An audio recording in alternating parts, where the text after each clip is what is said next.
bagaimana untuk kita memberikan tugasan ataupun memberikan pengajaran pada pelajar ini. Di rumah mereka langsung tidak mempunyai apa-apa modul atau apa bahan untuk pengajaran ataupun apa-apa media apa yang boleh mereka capai. Namun kita sebagai guru, kita sebagai jiran ataupun kita sebagai ahli komuniti perlu bekerjasama untuk mengelakkan daripada jurang atau iniquity dalam kalangan pelajar-pelajar kita. Saya ingat bapa-bapa dan juga doktor-doktor boleh faham apa yang memberi kesan kepada pendidikan sekarang ini. So yang terakhirnya adalah kesediaan dari segi infrastruktur. So bila melihat kepada infrastruktur, keadaan sekarang ini memaksa kita supaya kadang-kadang perlu memberi gadget, perlu membeli ataupun perlu ada ataupun perlu memperolehi satu gadget di rumah ataupun satu laptop ataupun satu untuk kita mencapai pendidikan. Mungkin itu adalah peluang untuk kita menjadikan diri kita sebagai guru yang betul-betul seiring dengan perkembangan semasa.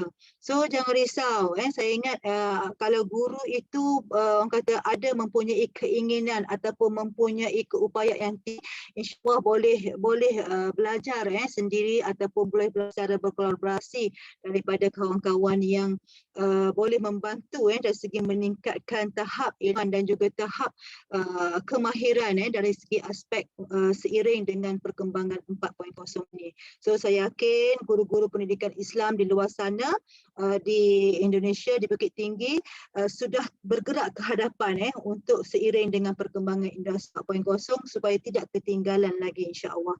Okey, seterusnya saya pergi kepada cabaran. Okey, saya nak sentuh di sini adalah 3 cabaran utama yang guru perlu ada bila melihat kepada pendidikan abad ke-21. Sebab apa? Kalau kita sebut kepada pendidikan revolusi 4.0, ia sudah terkait dengan pendidikan abad ke-21.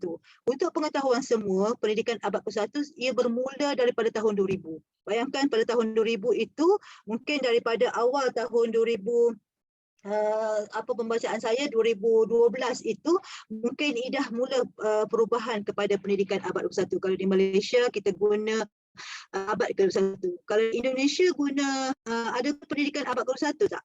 Kalau di Indonesia ada guna? Kepanggil apa? Pendidikan abad ke-21 ke ataupun pendidikan masih di pendidikan abad ke-20? Abad 21, Doktor. Okey, abad 21 kan Bapak Iswantin. So ini adalah memberi cabaran. Sebab apa? Cabaran untuk pelajar-pelajar yang ke arah pendidikan abad ke-21. Kalau melihat kepada cabaran guru pendidikan Islam ini, saya sentuh 3 cabaran utama yang perlu guru-guru tangani. Okey, yang pertama adalah cabaran keilmuan. So sebagai seorang guru sudah pastinya tidak lari daripada aspek keilmuan ataupun kita panggil pedagogi konten ataupun pedagogi isi kandungan. Okey, sebagai contoh kalau kita guru pendidikan Islam, kalau di Malaysia kita ada banyak bidang. Maksudnya dalam pendidikan Islam itu ada bidang tauhid, ada bidang sirah, ada bidang fiqh, ada bidang bahasa Arab. Maksudnya di dalam ruang lingkup pendidikan Islam itu dan ada banyak bidang itu, bidang akhlak dan sebagainya ataupun kita panggil bidang tasawur Islam. So sudah pasti cabaran keilmuan itu penting. Terutama bagaimana untuk mengaplikasikan ilmu digital itu dari segi ruang lingkup pendidikan Islam, iaitu yang saya katakan tadi, pendidikan sirah, pendidikan akidah, pendidikan ibadah dan sebagainya. So sebagai seorang guru perlu mengemas-kini ilmu pengetahuan kandungan. Maksudnya kandungan itu termateri ataupun terkandung dalam sukatan pelajaran. Okey, maksudnya cabaran keilmuan itu bagaimana kita menggunakan pedagogi ilmu itu ataupun kita panggil pedagogi konten ataupun dalam bahasa yang sebenarnya pedagogi kandungan. Bagaimana kita nak menyampaikan ilmu yang kita ada itu, yang kita peroleh itu untuk disampaikan dengan cara yang mudah dipahami oleh pelajar. Okey, itu adalah penting. Sebab apa, bila kita sebagai seorang guru kita kata kita nak mengajar kan, macam mana kita nak mengajar kepada pelajar-pelajar di luar sana yang pelajarnya jenis lebih kritikal ataupun pelajarnya yang jenis kata apa, kreatif, itu menerima apa yang kita sampaikan. Okey, cabaran keilmuan ini bagi saya penting.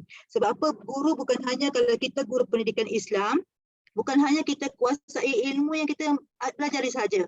Contohnya saya masa saya belajar degree dulu, saya bidang tafsir ataupun bidang yang keluar saya adalah psikologi.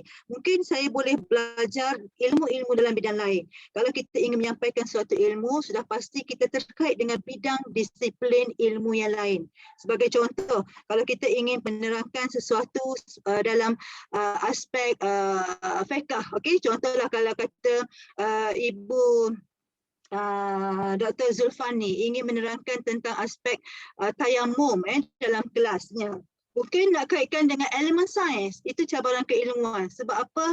Sekarang ini pelajar kita perlukan ilmu sampingan, perlukan ilmu lain yang merentas dalam bidang. Itu cabaran keilmuan yang saya maksudkan.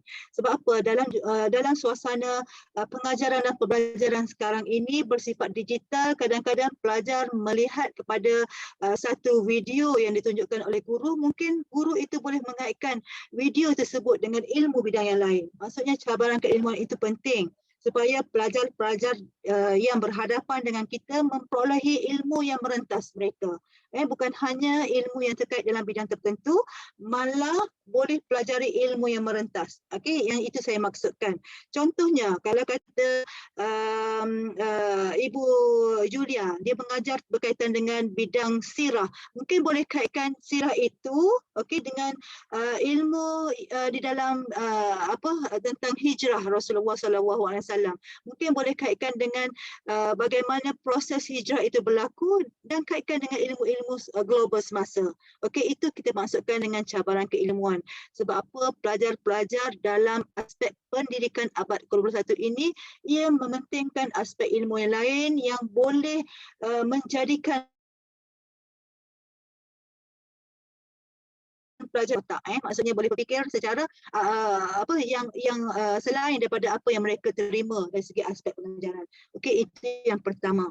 Okey, yang kedua, melihat kepada cabaran kemahiran. Yang ini amat penting juga, sebab apa, bila mana guru-guru di luar sana ataupun guru di Bukit Tinggi yang mana saya katakan tadi menggunakan teknologi maklumat sebagai bahan sokongan. Kita panggil guru luar sana menggunakan aspek pengajaran dan pembelajaran secara efektif. Bagaimana kita menggunakan ilmu teknologi maklumat itu dalam pengajaran? Sudah semestinya perlu ada kemahiran, perlu ada aplikasi yang jelas, perlu ada pengetahuan terhadap penggunaan teknologi maklumat tersebut. Okey, di sini saya nak sentuh tentang aspek pendekatan heutagogy. Mungkin pertama kali mendengar perkataan heutagogy ini ataupun pedagogy ataupun cybergogy. Sebenarnya ini merupakan, kalau kita panggil goji, ini adalah aspek pedagogi juga. Tetapi dia dalam ruang lingkup yang berbeza. Okey, kalau kata kita nak mengajar pelajar yang dewasa, kita gunakan andragogy. Susah, banyak goji-goji ni Bapak Iswantir kan. Maksudnya pendekatan heutagogy ini biasanya, kalau saya sebut, saya bagi contoh lah heutagogy kan. Heutagogy ini biasanya pendekatan yang kita memberikan peluang pada pelajar kita merasai apa yang mereka alami. Sebagai contoh dalam kelas. Okey, saya suka memberikan contoh dalam kelas bagaimana kita bagikan satu tugasan, kita menerangkan apa itu tugasan yang perlu mereka lakukan. Biasanya heutagogy ini mereka orang kata apa, memahami apa tugasan yang kita berikan. Itu adalah heutagogy. Maksud heutagogy itu berkait dengan diri, aspek diri. Apa yang mereka pelajari, mereka akan menjadikan mereka berfikir. Contohlah, kalau saya Bapak Iswanti pernah bagi tugasan tak dalam kelas, bagi projek pada kelas ataupun pelajar kan, sudah semestinya kita pernah bagi tugasan kan. Okey, so biasanya kita bagi tugasan, contohlah simple tugasan assignment. Okey, dalam ruang lingkup heutagogy, pelajar itu perlu memahami dulu kenapa perlu buat assignment tersebut, kenapa perlu buat tugasan tersebut. Itu kita panggil heutagogy. Sebab dalam proses heutagogy adalah, saya ada satu buku berkaitan dengan heutagogy pedagogi, kalau boleh dikongsi. Kalau nanti saya boleh snap pada Bapak Iswantin, nampak di sini from pedagogy to heutagogy. Saya suka baca tentang heutagogy sebab apa? Pelajar itu boleh merasai apa sebenarnya yang mereka buat. Maksudnya heuta itu terkait dengan diri. Kenapa mereka perlu buat tugasan tersebut? Kan? Maksudnya kita mengaplikasikan pendekatan itu. Dan mungkin pedagogi ini kita peer tak? Peer itu kawan kan? Maksudnya kawan. Maksudnya pedagogi ini adalah satu kolaborasi bersama. So dalam pendekatan kolaborasi ini biasanya kalau kita dalam kelas kita berikan beberapa tugasan secara berkumpulan ataupun berbentangan, biasanya kita akan berkolaborasi antara satu sama lain. Itu kita panggil pedagogi. Maksudnya kawan kita. Kawan akan membantu kita dalam kelas. Mungkin guru-guru pendidikan Islam di luar sana banyak berdepan dengan murid-murid yang dikatakan yang saya sebutkan tadi, murid yang berbeza lapisan pelbagai peringkat tadi, mungkin mereka ada peer, maksudnya dia ada kawan-kawan dia. Mungkin kita tengok di situ bagaimana kolaborasi itu berlaku, kerjasama dalam kumpulan itu berlaku. Itu kita panggil pendekatan pedagogi. Hari ini banyak sebut goji-goji ni kan, maksudnya satu ilmu barulah yang boleh diperolehi. Dan juga cybergoji. Cybergoji ini berkait dengan ruang digital ataupun pendekatan secara cyber ataupun pendekatan secara kita panggil secara apa panggil tu? Cyber ni adalah merupakan pendekatan yang bersifat penggunaan teknologi maklumat ataupun penggunaan yang banyak menjurus kepada atas talian ataupun kita panggil cyber. Mungkin ada beberapa tugasan yang kita meminta mereka akses daripada internet ataupun kita meminta mereka mencari maklumat tersebut dalam atas talian. Itu kita panggil cybergoji. Okey, so mungkin kita guru-guru perlu melengkapkan diri dalam pelbagai pendekatan ini supaya pelajar-pelajar itu tidak bosan, tidak boring dalam kelas, tidak menjadikan pelajar itu rasa dia lebih fokus kepada gadgetnya. Namun kita sebagai pemudah cara ataupun kita sebagai konsultif ataupun kita sebagai facilitator perlu membantu murid-murid dalam mengaplikasikan apa yang mereka pelajari dalam kehidupan seharian. Okey, so satu lagi cabaran adalah cabaran dari aspek persekitaran. Yang ini amat penting sekali. Bila mana kita sebut aspek persekitaran ini sudah terkait dengan keadaan pelajar-pelajar kita sekarang. Kalau di masyarakat sekarang tidak mementingkan nilai. Ada yang saya katakan tidak hormat guru. Yang saya katakan sebut tadi yang guru mengajar namun tidak membuka kameranya. Itu tidak mementingkan nilai-nilai dalam aspek pengajaran. Kadang-kadang mereka lebih suka kepada kemewahan ataupun suka kepada sifat yang segera.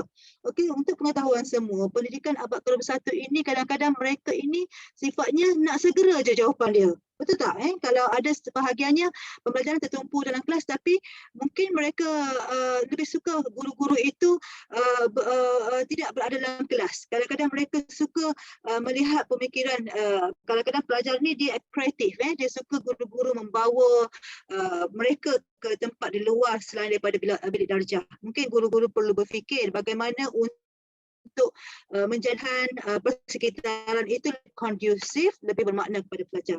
Okey, so saya antara slide saya untuk cabaran ini saya membuka peluang untuk bertanya. Silakan. Okey, ada 3 cabaran sebelum saya masuk kepada peranan pendidikan Islam dalam guru pendidikan dalam pendidikan abad ke-21. Sebab bagi saya bila kita berdepan dengan sesi dua hala ini, mungkin saya boleh terus selesaikan masalah-masalah yang berlaku dalam kalangan guru-guru pendidikan Islam. Okey, boleh saya dapatkan soalan sekiranya ada berkaitan dengan cabaran, mungkin terkait dengan cabaran yang sama yang dihadapi semasa berhadapan dengan revolusi 4.0 ini kepada ketiga-tiga aspek cabaran yang saya sentuh ini. Okey, silakan sekiranya ada. Oke, mungkin Bu Doktor ini pelajar-pelajar mungkin cabaran ini kita jelaskan maksudnya itu tantangan gitu ya. Jadi di Indonesia bagaimana tantangan dari lembaga pendidikan dalam pembelajaran pendidikan agama Islam gitu ya. Tadi Bu Dokter sudah menyampaikan berbagai tantangan ya di dalam pelaksanaan pendidikan gitu ya. Misalnya di sini ada keadaan masyarakat yang selalu memikirkan keinginan sendiri, ya individualistis lah bahasa kita ini itu individualistis. Jadi masyarakatnya individualistik, kemudian cuek, responnya kurang gitu ya. Kemudian ya, saya kira ini tantangan ini sama antara Indonesia dan Malaysia saya kira.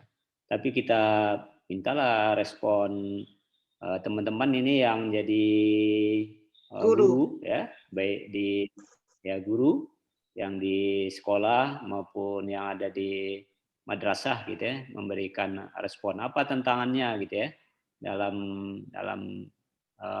pembelajaran pada saat ini, baik di rumah maupun di sekolah, apalagi kalau kita bicara di lingkungan masyarakat ya. Iya. Ya, Bu Dokter, kalau ini sharing di gitu.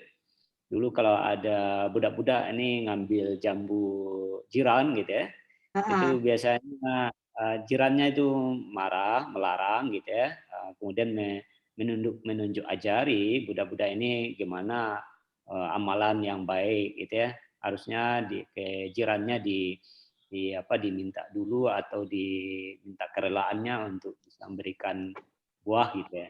Nah, tapi saat ini ya tak begitu lagi ya, juga masyarakatnya udah individualistis, kurang care terhadap jiran-jiran dan budak-budak yang ada di sekitaran kampung lah gitu ya. Oke, silakan mungkin teman-teman lain, kawan-kawan lain yang mengajar seperti apa ya tantangannya. Sebab saya nak melihat kepada praktis di sana, Bapak Iswantir, supaya nak melihat cabaran itu sama ada berlaku di Indonesia ataupun tidak. Sebab kali ini saya letak di Malaysia lah biasanya. Oke. Mungkin yang guru-guru mungkin bisa meresponnya. Apa tantangannya? Bu Rana Juwita gimana? Tidak ada cabarannya. Oh, banyak sangat. Tak mungkin tak ada cabaran, tak mungkin tak ada tantangan. Bagaimana cabaran dari segi aspek keilmuan? Sama ada guru itu boleh belajar sendiri aspek yang bersifat digital yang saya maklumkan tadi, ataupun bagaimana dari segi proses latihan yang berlaku di Indonesia, sama ada latihan itu diberikan oleh kementerian ataupun jabatan ataupun macam mana dari segi meningkatkan cabaran keilmuan tadi. Oke, silakan Bapak Ibu guru. Pak Azwar mungkin ada responnya. Mereka masih malu ke apa Bapak Iswanti? Saya suka share ilmu dengan rakan-rakan guru. Biasanya di Malaysia saya beri peluang untuk guru-guru bertanya dan juga guru-guru memberi idea berkaitan dengan apa amalan yang mereka laksanakan di sekolah supaya kita melihat bagaimana untuk menyelesaikan masalah tersebut. Ya. Gimana Bu Ratna, ada responnya? Silakanlah pengalamannya disampaikan mumpung masih ada Bu Dokter kita ini. Kalau tidak saya teruskan. Masih malu-malu kayaknya Bu Dokter. Iya, saya lebih suka dua hal. Pak Iswantir, Bu Dokter. Iya, teruskan Putri. Ya, Putri silakan. Ya, kalau di sini kalau kita lihat yang tantangan yang terbesar apalagi saat pandemi ini kita lihat tantangan teknologi. Bu, di mana di samping terpanggil persekitaran. Iya.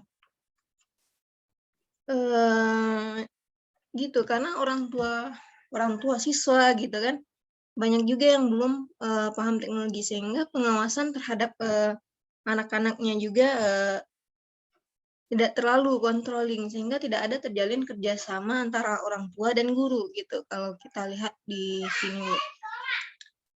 yang jadi masalahnya yang kita tanyakan gimana sih solusinya kira-kira untuk mengajak orang tua untuk bekerja sama agar kadang-kadang jam pelajaran misalnya dimulai jam 8, anak-anaknya masih belum standby di depan Zoom gitu. Bagus Ya. awak punya idea itu, Putri. Makasih Bu. Di Malaysia, Putri, dia ada golongan macam ini. Ibu bapa sendiri tidak tahu jadual kelasnya. Jadual kelas. Guru start mengajar pukul 8 pagi, tapi anaknya bangun pukul 10 pagi. Macam mana tu Bapak Iswan? Ya.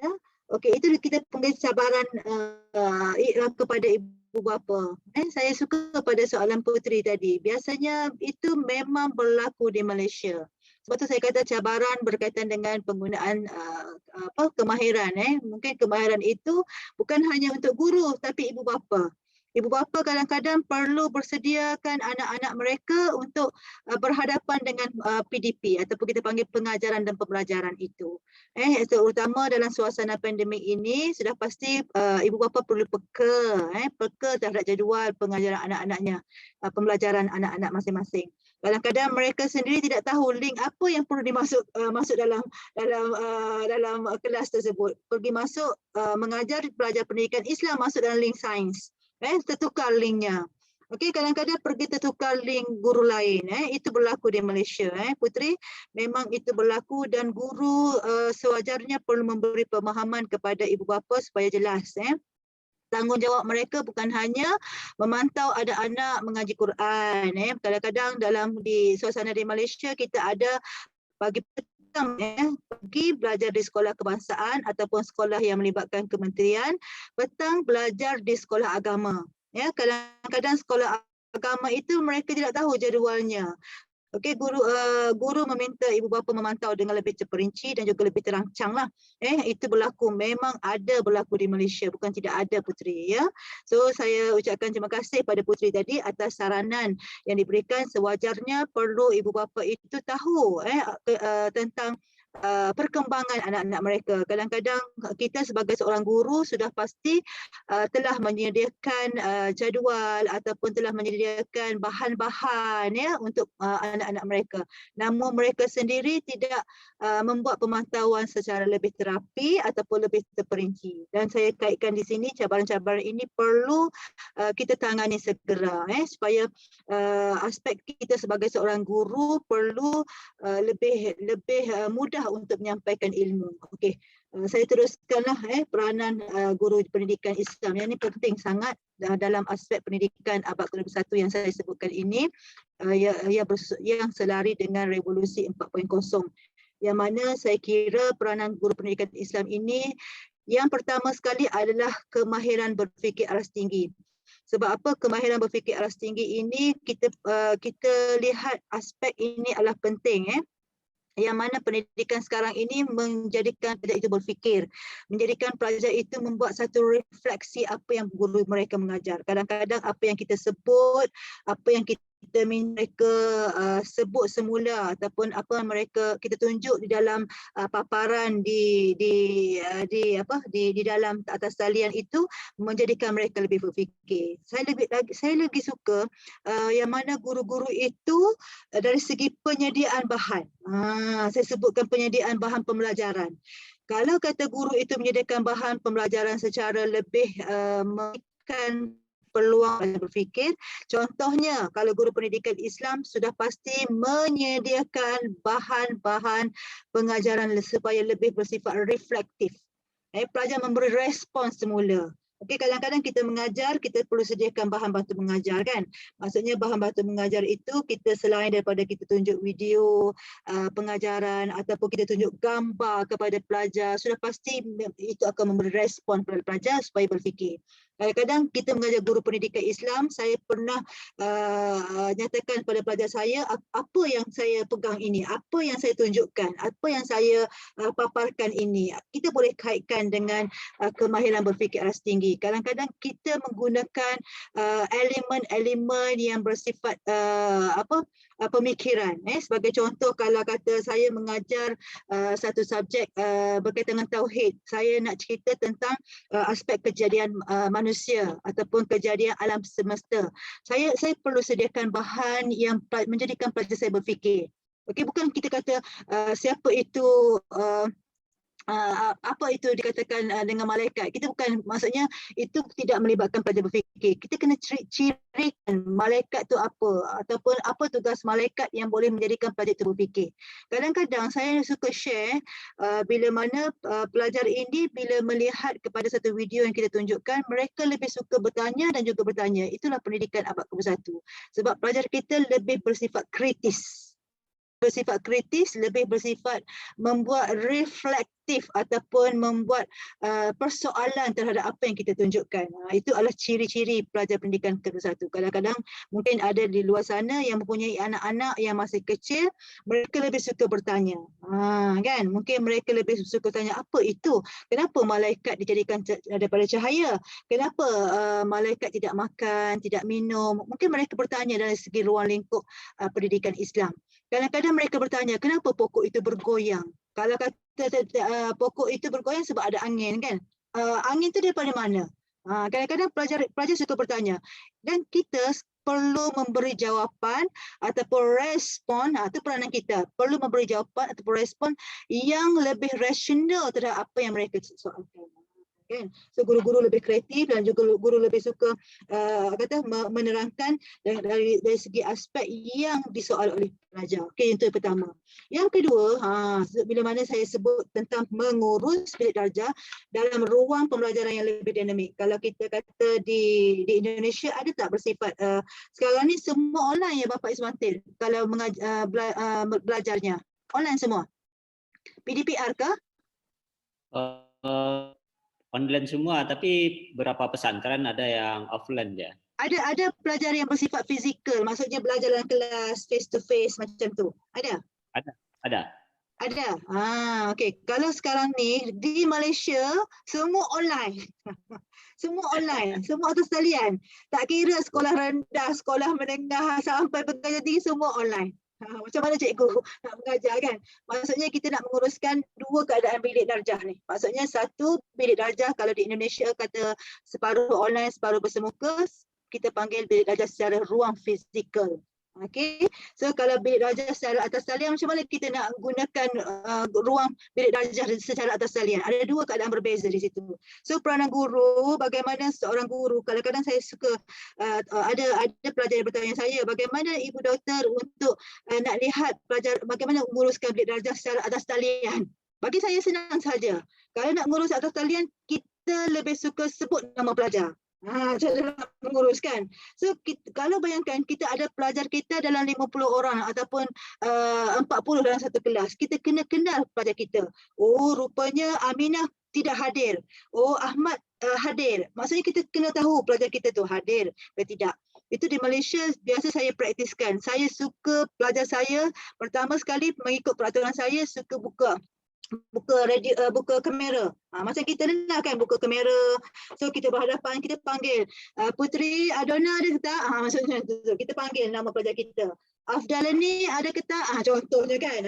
Kita sebut nama.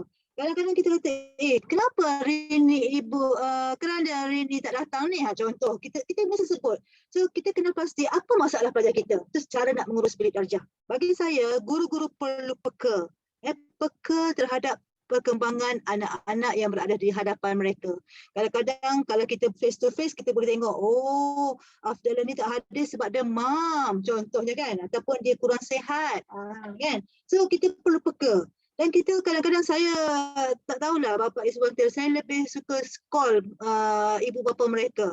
Contohlah kata dia tak hadir 2 kali, saya call terus. Kenapa anak encik ni tak hadir? Sebab 2-3 kali saya tengok Google Meet dia ada tapi dia tak hadir. Mungkin rupanya dia tidur. Dia buka saja dia punya dia punya Google Meet tu dalam talian tu tapi dia tidak participate dalam kelas. Ada juga macam tu. So bagi saya peranan guru pendidikan Islam perlu peka dalam pengurusan bilik darjah, sama ada bilik darjah secara bersemuka ataupun bilik darjah secara atas talian. Kena peka.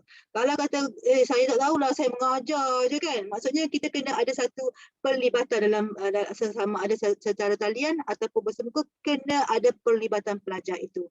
Yang ketiga, kita lebih suka pelajar kita menjadikan pelajar yang berkritis. Saya sebut tadi dia ada kait dengan menghubung kait. Menghubung kait. Ada pelajar dia ada semangat perasaan ingin tahu. Kan? Dia suka tanya, cikgu kenapa berlaku gempa bumi? Cikgu kenapa berlakunya isu di Palestin? Kenapa berlaku itu? Itu sebenarnya pelajar menghubung kait dengan keadaan global semasa yang mereka lihat. Kan? Kadang-kadang peranan kita sebagai seorang guru perlu lebih banyak pembacaan.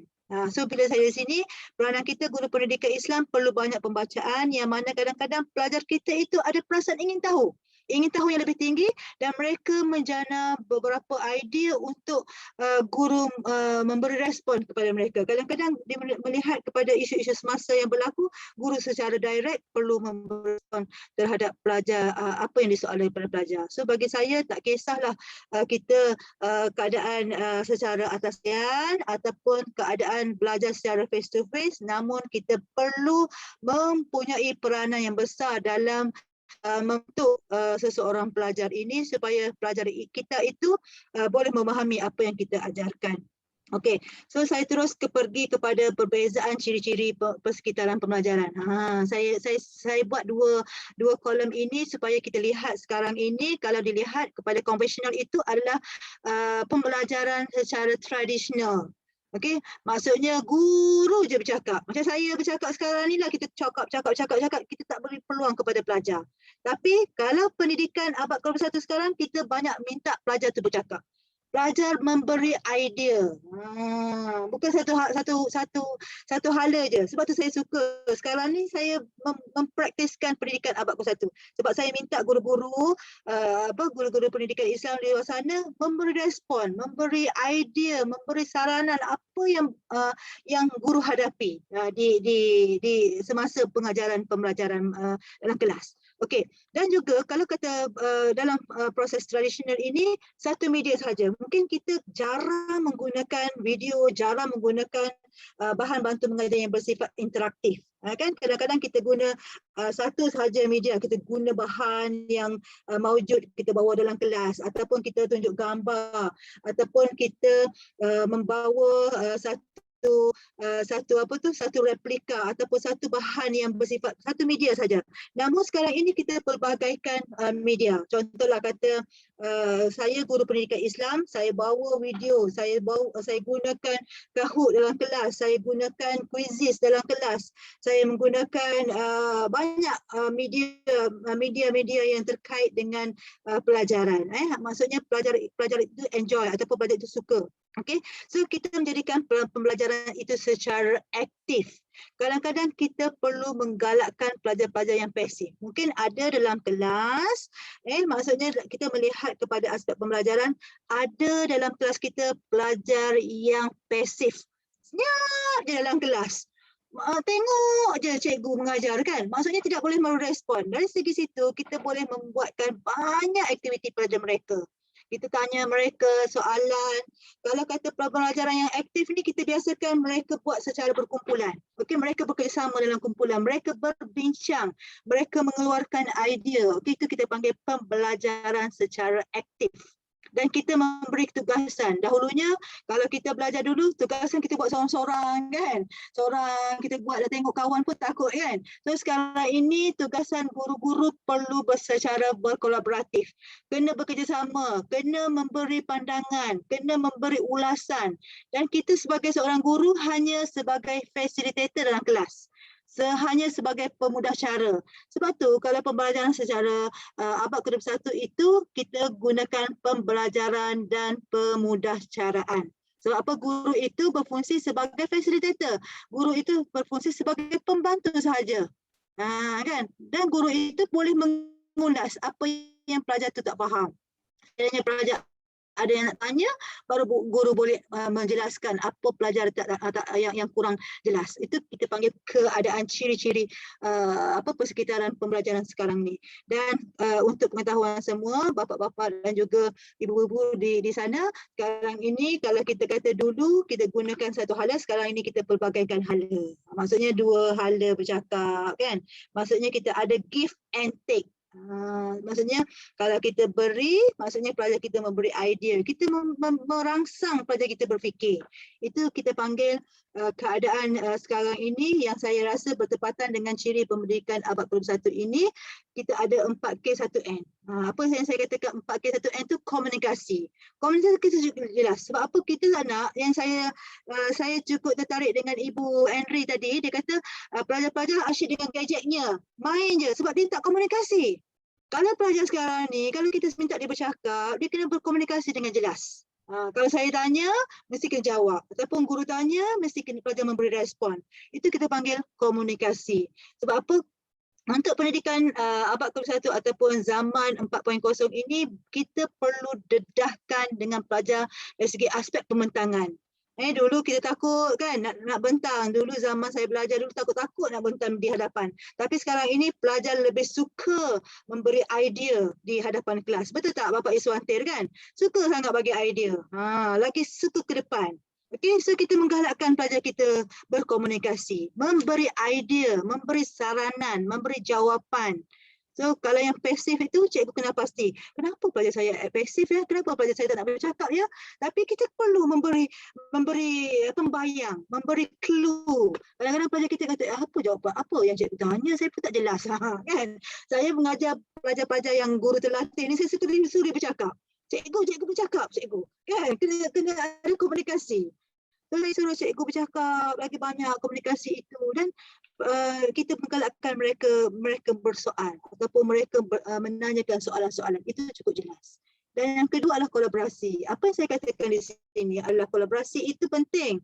Kalau kita memberikan apa-apa bahan ataupun tugasan kepada pelajar kita, pastikan pelajar itu saling bekerjasama ataupun tolong-menolong antara satu sama lain.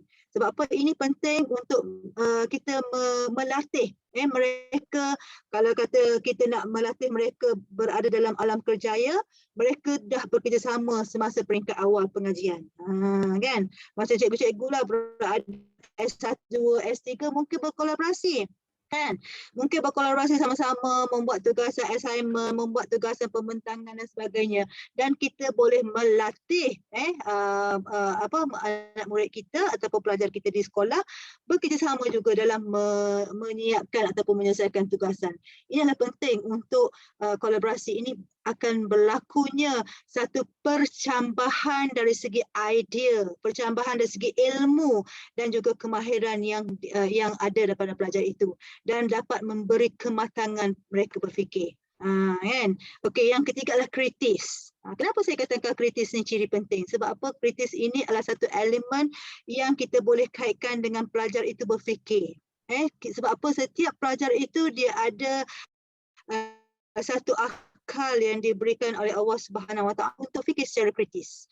Namun akal tersebut perlu digunakan dengan cara yang betul. Ada orang yang guna kadang-kadang guna akal tersebut dia guna perkara-perkara yang salah. Maksudnya perkara-perkara yang betul itu guru perlu menyediakan beberapa soalan yang menggalakkan pelajar itu bersifat kritis. Okey, yang keempat adalah kreativiti. Yang ini penting 4K1N ni. Maksudnya kreativiti itu kita melihat kepada potensi pelajar kita. Ada pelajar yang suka kreativiti dia jelas dari segi aspek pembentangan. Mungkin kreativiti dia jelas dari segi aspek penulisan. Ada pelajar yang jelas dari segi aspek kita bagi tugasan dalam assignment, mereka lagi kreatif. Mungkin ada yang jenis pelajar yang visual. Ada pelbagai latar belakang pelajar. Ada yang jenis suka bercakap, ada yang suka mendengar, ada yang jenis suka berfikir, kan? So kita boleh kenal pasti. So setiap pelajar itu ada kreativiti masing-masing. Dan yang terakhir adalah nilai. So nilai ini penting untuk kita lihat sama ada nilai itu yang saya katakan nilai itu tidak dipinggirkan dalam aspek pengajaran. So, apa bagi saya, kita hendaklah memupuk nilai-nilai murni dalam kalangan pelajar. Mungkin apa yang kita ajar itu perlu dipraktiskan ataupun diamalkan dalam kehidupan seharian. Sebagai contoh, kalau kata Ibu Puteri tadi, dia mengajar pendidikan Islam, mungkin nilai murni apa dalam tugasan kerjasama, tolong menolong, apa nilai murni yang dapat diambil, nilai apa panggil tu, bersungguh-sungguh, maksudnya nilai-nilai itu perlu dipupuk dalam pendidikan abad ke-21. Bukan hanya kita tengok kepada pelajar-pelajar kita tertumpu kepada gadget, tapi apa nilai yang mereka peroleh daripada ilmu yang mereka pelajari. Okey, so saya ingat saya berhenti di sini sebab apa, strategi JPI ini nanti saya sebutkan secara praktis. Okey, sebut sebagai praktis. Kalau ini kita sebut sebagai orang kata ciri-ciri ni. Mungkin ada persoalan yang nak disoal, mungkin saya buka dulu sebelum saya nak sebut secara praktis how kita nak apply dalam aspek pengajaran pendidikan Islam. Okey, silakan guru-guru di sana. Mungkin ada yang elemen ataupun ciri-ciri yang saya senaraikan ini bersesuaian dengan bagaimana di Bukit Tinggi Indonesia sana, di pesantren. Mungkin saya boleh dapatkan gambaran sedikit. Okey, saya boleh berikan peluang untuk ni. Ustaz tak ada Bapak Iswantir? Ada juga Ustaz. Ustaz boleh tanya Ustaz. Ada Ustaz Aswar Anas, ada Ustaz Aminuddin, ya. Boleh tanya bagaimana untuk memupuk komunikasi di dalam kalangan pelajar-pelajar, terutamanya dalam suasana pandemik ini. Mungkin ya, boleh tanyakan soalan. Ini Ustaz Marnis Rifani SAG, ya, Marnis SAG ada juga ini. Ini guru besar. Guru besar itu kepala sekolah. Ya. Okey, guru kepala sekolah saya suka. Maksudnya boleh bagi idea bagaimana untuk melatih pelajar mengeluarkan kreativitinya dari segi aspek kolaborasinya dalam tugasan itu. Boleh bagi idea. Boleh Pak Marnis. Ya, terima kasih Pak Is. Assalamualaikum warahmatullahi wabarakatuh. Waalaikumsalam Pak Marnis. Ya, selamat pagi Bu. Selamat pagi. Ya, tadi saya sudah mengikuti pencerahan Ibu dari awal, sangat bermanfaat. Artinya walaupun itu sebagai kami kepala sekolah juga memberikan pembelajaran yang seperti Ibu sampaikan tadi, cuman saja kita akan merealisasikannya kepada guru-guru agama kita di sekolah. Juga ya kami sangat terima kasih. Memang betul banyak sekali persamaannya pendidikan Ibu ajarkan tadi dengan di Bukit Tinggi. Karena memperhatikan bagaimana anak itu kita harus dampingi dan kita sayangi supaya dia masuk pendidikan kita kepadanya. Nah, itu kira-kira untuk sementara Bu. Terima kasih. Assalamualaikum warahmatullahi wabarakatuh. Okey, terima kasih Bapak Marnis. Bagus sangat hujahnya. Maksudnya seiring Malaysia dengan Indonesia Bapak ya? Ya, ya Bu. Alhamdulillah, kita takut tak seiring tu yang kita takut.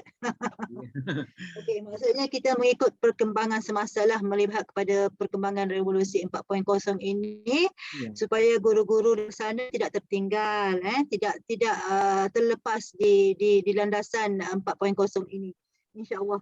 Okey, so saya pergi kepada strategi. Bila kita sebut tentang strategi, apa yang guru buat? Maksudnya apa yang guru lakukan? Okey, untuk menjadikan suasana PDP ini lebih efektif, lebih berkesan kepada pelajar kita. Sebab saya ada 2 slide tahu Bapak Iswantir, kejap lagi ini adalah strategi. Nanti saya sebutkan kaedah di dalam saya punya satu slide lagi. So bila saya sebut tentang strategi, ada 4 strategi yang saya bawakan di sini. Dengar betul-betul. Okey, strategi pertama adalah guna e-pembelajaran. Sekarang ni semua E je. Kalau kita sebut E tu berasaskan internetnya. Maksudnya berasaskan sumbernya, medianya atas talian. Kalau kata tak ada line internet sudah pasti tidak boleh nak melaksanakan dalam kita punya pembelajarannya. Semua E. Kalau kata e-book, E apa lagi Bapak Marnis? Banyak E-nya kan? Kalau di Malaysia kita guna ada Cikgu Tube, boleh Google Cikgu Tube tu ada. Kita panggil e-didik, ada e-didik guru-guru yang praktis, kita panggil guru-guru yang dipilih mengajar praktis di YouTube, kita paparkan, kita panggil e-didik. Banyaklah e-pembelajarannya kan oleh kementerian. Dan begitu juga dengan kumpulan Telegram. Saya suka share, kadang-kadang pelajar-pelajar saya dia buat video. Kalau kata mereka mengajar, mereka praktis di sekolah, mereka buat video dan mereka upload dalam Telegram. Sebab kadang-kadang dalam WhatsApp terlalu berat nak di-uploadkan dalam aplikasi WhatsApp. Maksudnya kalau video lagi mudah dan lagi boleh menampung untuk satu video tu. Dan guru perlu, contohlah kata, pernah tak kita guru-guru pernah melihat kita meminta pelajar kita buat satu projek baca azan, mengalunkan azan, kan, suruh hantar video. Kita mengajar, minta pelajar tu praktik. Kita ajar teori azan ataupun iqamah. So kita minta pelajar tu hantar video pada kita. Kadang-kadang budak-budak suka. Kalau kata saya mengajar gurukan Islam, saya minta pelajar itu, pelajar-pelajar saya, guru pelatih itu meminta pelajar mereka mempraktikkan sesuatu. Contohlah saya kata saya pernah meminta pelajar saya membuat satu video berkaitan dengan keadaan di rumah sakit, keadaan di hospital. So berlakon, seorang jadi doktor, seorang berlakon jadi pesakit. So kita mengajar tentang adab menziarahi orang sakit. Tapi kita minta pelajar kita buat video. Kadang-kadang pelajar kita ni suka. Dia jadikan adik dia jadi pesakit, dia jadi doktor, kan? Kan? So kita praktiskan. Itu kita panggil, kita masukkan aplikasi dalam e-pembelajaran. Dan pelajar tu upload dalam video. Dan kadang-kadang banyak cara kita minta pelajar kita membuatkan tugasan dalam bentuk dalam bentuk projek tersebut sebab dilampirkan dalam e-pembelajaran. So dalam Facebook, dalam banyak sangat perpustakaan Google Classroom. Kalau di Malaysia kita banyak ada YouTube, guru-guru banyak sangat sekarang ni. Kita tekan je. Okey, contohlah Bapak Marnis nak tengok saya mengajar kan. Okey, tekan nama saya terus keluar saya punya YouTube saya. Kan? Okey, itu kita panggil e-pembelajarannya. Itu strategi yang pertama lah. Okey, yang kedua kita melihat strategi yang kedua adalah pembelajaran secara kooperatif. Yang saya katakan berinteraksi dalam kumpulan kecil. Dalam kelas kita kena memberikan peluang pada pelajar kita berfikir secara bentuk kumpulan. Kan? Dari segi sini kita melihat ada pelajar yang pasif saya sebut tadi mungkin bekerjasama dengan pelajar yang aktif. Kan cara belajar mereka. So saya kata istilah ilmu pendekatan pedagogi tadi macam mana satu tugasan itu. Dan di sini kita boleh melihat minat murid tersebut. Kadang-kadang mereka suka untuk menyelesaikan masalah. Mungkin secara pembelajaran kita panggil secara kooperatif. Kita minta pelajar bekerjasama dan kita memberikan tugasan untuk kita minta pelajar itu bentang di hadapan kelas. Ataupun dalam bentuk suasana dalam talian ini, contohlah kalau kita guna Zoom kan, contoh dalam kelas kita guna Zoom, kita minta pelajar tu masuk dalam bentuk kumpulan, kita separatekan dan kita minta mereka berbincang dalam bentuk kumpulan. So pelbagai cara yang penting cooperative learning ataupun pembelajaran secara kolaborasi, bekerjasama antara satu sama lain. Itu strategi yang pertama. Kedua, so bila keadaan strategi kedua ini boleh kita melihat pelajar kita melatih daripada pelajar yang pasif dan juga akan bekerjasama dengan pelajar yang aktif. Saya ingat kalau di Malaysia kita banyak praktiskan ini dalam pelajaran pendidikan Islam. Biasanya kalau kata contohlah saya berikan tugasan membuat satu tugasan menyediakan Kaabah, maksudnya menyediakan Kaabah dan juga pelajar-pelajar lagi suka, kita berikan bahan pada mereka susun dan juga contohlah kita mengajar tentang ibadah haji kan. So pelajar-pelajar membuat dalam masa yang kita berikan itu. So masa itu perlu ditentukan oleh guru. Kadang-kadang kita kata, okey, saya bagi satu tugasan ini, saya berikan pada pelajar ada 20 minit untuk berbincang, okey, dan mereka akan membentangkan apa yang mereka bincang. Okey, itu kita panggil pembelajaran secara kooperatif. So dari segi sini kita dapat melihat apa minat mereka. Kadang-kadang ada pelajar yang pasif ini, mereka nampak takut-takut kan. So kita melatih mereka lebih berani dan juga lebih berdikari untuk membentangkan apa yang mereka perolehi daripada hasil perbincangan. Okey. Okey, seterusnya kita lihat pada strategi yang ketiga adalah berasaskan projek. Okey, projek ini biasanya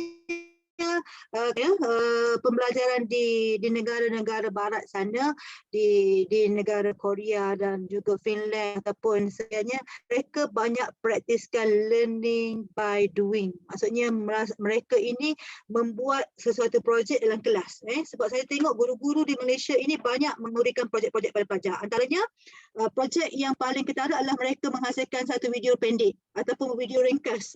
Sekarang ni jangan terkejutlah kadang-kadang anak-anak kita pandai gadget kan. Maksudnya pandai gadget melebihi daripada kita sendiri. Dia pandai tekan tu, tekan ni. Dia gunakan aplikasi komputer walaupun pada peringkat umur 12 tahun, 13 tahun. Mereka lebih pandai dan juga mereka lebih meneroka ilmu-ilmu yang terdapat dalam gadget tersebut. So kadang-kadang anak saya sendiri pun dia suka gunakan gadget, gunakan itu menghasilkan projek. So saya cukup terkejut, tapi saya tak pastilah di Indonesia macam mana. Umur pelajar 10 tahun pun dah boleh menghasilkan beberapa alat, beberapa projek yang mereka boleh hasilkan. Begitu juga kot dekat sekolah di Indonesia, banyak tak projek-projek yang mereka lakukan dalam bilik darjah. Saya ingat banyak projek-projek yang bersifat kata apa, contohlah kata guru memberikan video ringkas ke mereka buat, maksudnya guru hanya pemudah cara sahaja. So saya ingat ada di Indonesia guna kaedah projek ini, Bapak Marnis, ada tak? Ya, terima kasih Bu. Ada diguna di sekolah sana projek? Umumnya projek ini yang agak kurang, cuma saja yang sebagaimana yang Ibu Profesor dah sampaikan tadi, itu yang lebih utama ada pembelajaran dengan video, karena itu sangat menarik, ya, menarik sekali dengan anak-anak. Jadi kalau projek itu ada, cuman tidak sepersis dengan video itu yang menariknya. Makanya yang projek ini agak kurang, Ibu Profesor.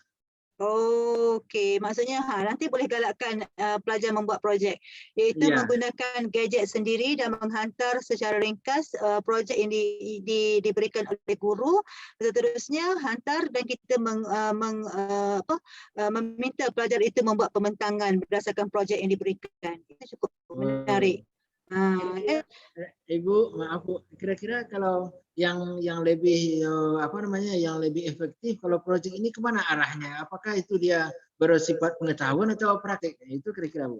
Learning by doing ini bersifat praktis, Bapak Marnis. Maksudnya mereka terus praktiskan apa yang guru itu nyatakan dalam kelas. Contohlah kata Bapak Marnis, kita berikan guru itu mengajar tentang tayamum. Kan? Okey, tayamum. Maksudnya minta mereka membuat praktis amali tayamum itu dengan merakam video yang dia praktis tayamum tersebut dan menghantarkan pada gurunya. Itu boleh kita berikan projek juga. Ada pelajar saya, dia buat satu video, saya kata mengalungkan azan tarikan, okey, ataupun membaca azan dan juga iqamah, dihantar video yang dia sendiri azankan. Itu bagus. Maksudnya dia terus praktiskan apa yang kita ajar. Begitu juga dengan kita kata kita nak ajar tentang adab makan, minum kan. So dalam kelas tu kita kita suruh dirakam. So kita hantar projek, kita minta dia hantar projek itu, contoh apa adab pertama, adab kedua, adab ketiga, dia merakam sendiri apa yang dia buat di rumah tu. Oh iya.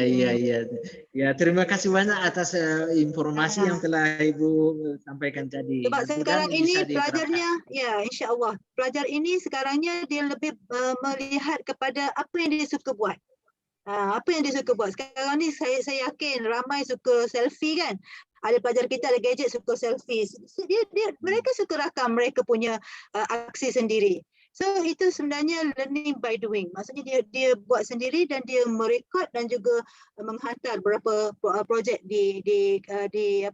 pada mereka punya guru. Ada kadang-kadang saya ada tengok guru-guru di Malaysia tentang Palestin sekarang ini, mereka menjadi pembaca berita. Tapi dia kaitkan dengan ilmu konten dia. Okay, so dia boleh kaitkan dengan apa yang mereka perolehi daripada berita-berita yang terakhir ini, kaitkan dengan isu Palestin dan mereka boleh present dengan cara membaca berita. Itu pun boleh terkait dengan keadaan semasa dan mereka boleh buat projek yang terkait dengan ilmu semasa lah.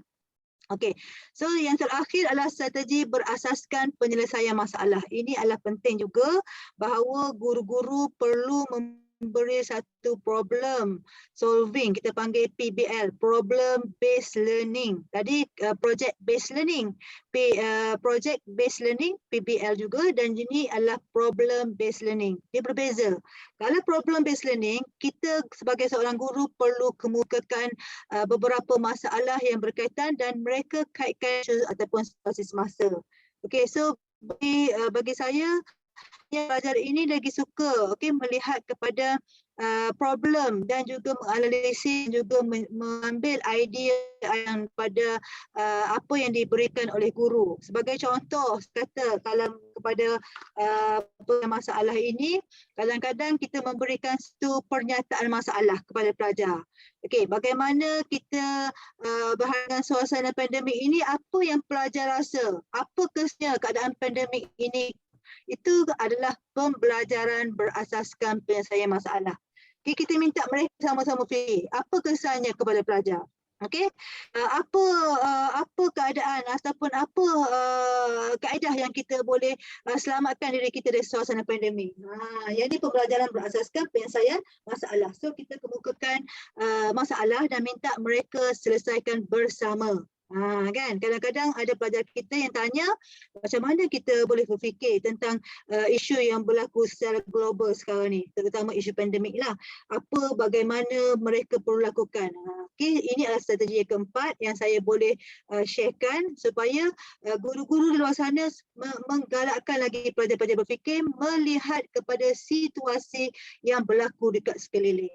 Mungkin ada dalam kalangan dosen-dosen dan juga guru-guru yang terlibat dengan keadaan pengalaman mereka sendiri. Mungkin ada sebahagian pelajar-pelajar kita berdepan dengan keadaan bencana alam. Okay, bencana alam sebagai contoh kemarau panjang ataupun keadaan yang bencana apa lagi, keadaan tanah runtuh. Apa kesan, apa akibat dia? Itu kita panggilan berasaskan pernyataan masalah.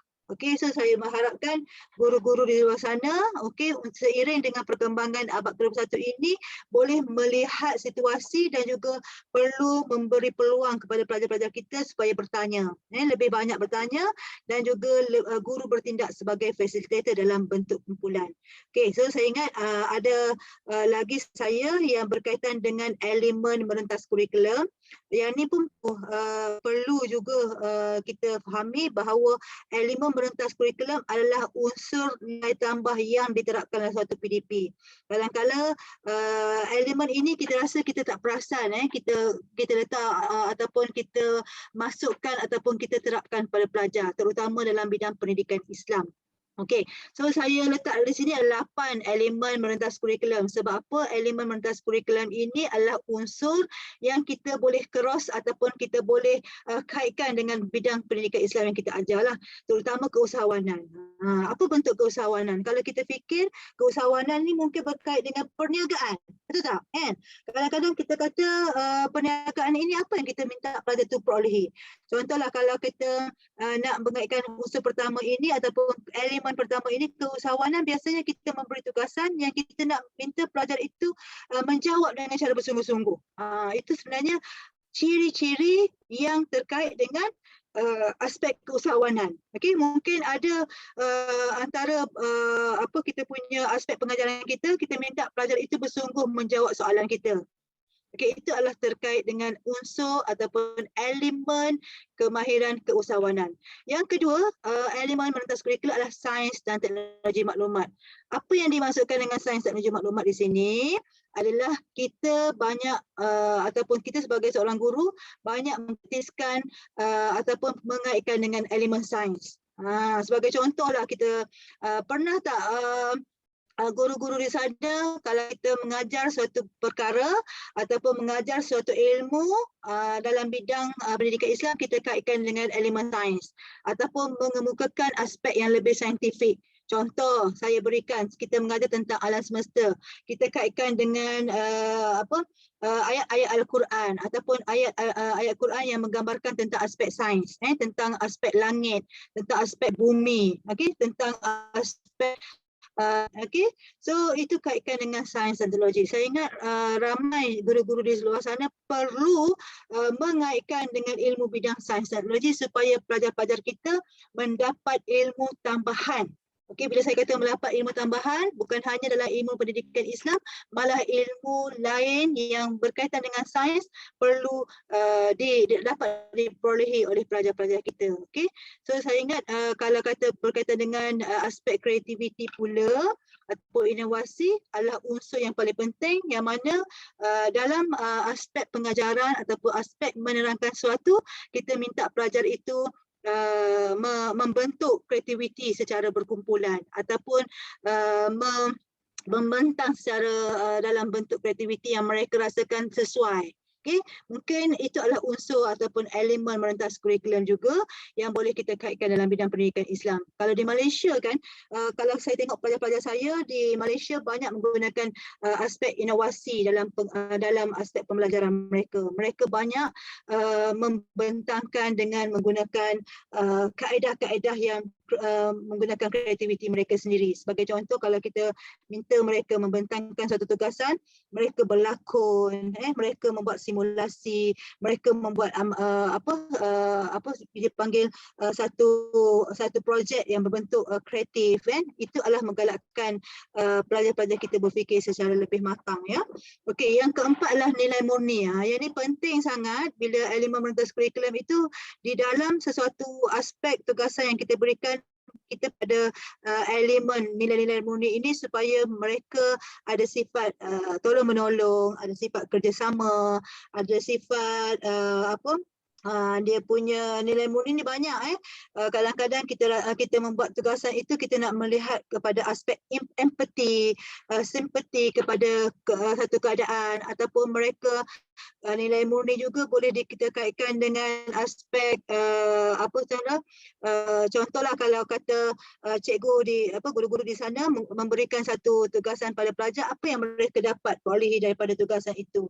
Kadang-kadang mereka lebih bersungguh dalam melaksanakan tugasan itu, kita panggil elemen merentas kurikulum, iaitu terkait dengan nilai murni. Okay. Dan yang seterusnya adalah kelestarian global. Yang ini penting, ya. So sekarang ni dengan suasana isu semasa yang kita boleh kaitkan dengan kelestarian global. Contohlah pandemik lah yang berlaku sekarang ni, kita telah hampir 2 tahun bermula pada tahun 2020. So aspek kelestarian global ini kita boleh kaitkan dengan isu semasa yang berlaku di sekitar pelajar. Kadang-kadang kita bukan hanya mengajar dengan cara menyampaikan ilmu, tapi minta mereka kaitkan dengan apa yang mereka dapat daripada kesan ataupun impak daripada keadaan semasa. So kita panggil kelestarian global. Okay, so yang seterusnya adalah patriotisme. Yang ni memang dengan kenegaraan, ya. Mungkin ada beberapa subjek di dalam pendidikan Islam tentang